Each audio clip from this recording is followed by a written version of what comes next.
Ils ont gagné un peu de temps dans le combat qui les oppose aux héritiers de l'immeuble au rez-de-chaussée duquel est située la chapelle de la Dormition de la Vierge, c'est-à-dire l'Assomption pour les orthodoxes.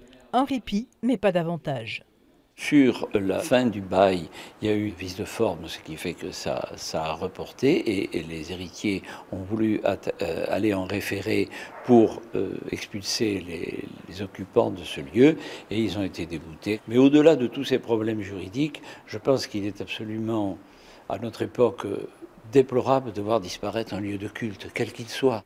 Cette chapelle de près de 60 ans, rattachée au patriarcat de Serbie, est unique en son genre avec ses fresques exécutées par le premier évêque de l'Église catholique orthodoxe de France. Je connaissais l'orthodoxie au travers de mes voyages, ça m'avait touché énormément. Et en arrivant ici, trouver un lieu comme ça, je pensais que ça appartenait aux étrangers, entre guillemets, si vous voulez. Trouver un lieu d'expression française ici, trouver une liturgie comme ça, tellement belle, vraiment c'était très touchant. Aux fidèles de langue française s'est joint depuis 1 an et demi une autre communauté dont Novak Djokovic, résident monégasque, est le fer de lance. Le leader du tennis mondial a publié une photo avec son fils dans cette chapelle à l'occasion d'une cérémonie religieuse. Ici, on a quand même une double communauté, donc d'où l'intérêt de cette chapelle, c'est-à-dire de fondre ensemble une communauté française et une communauté serbe au sein d'une orthodoxie.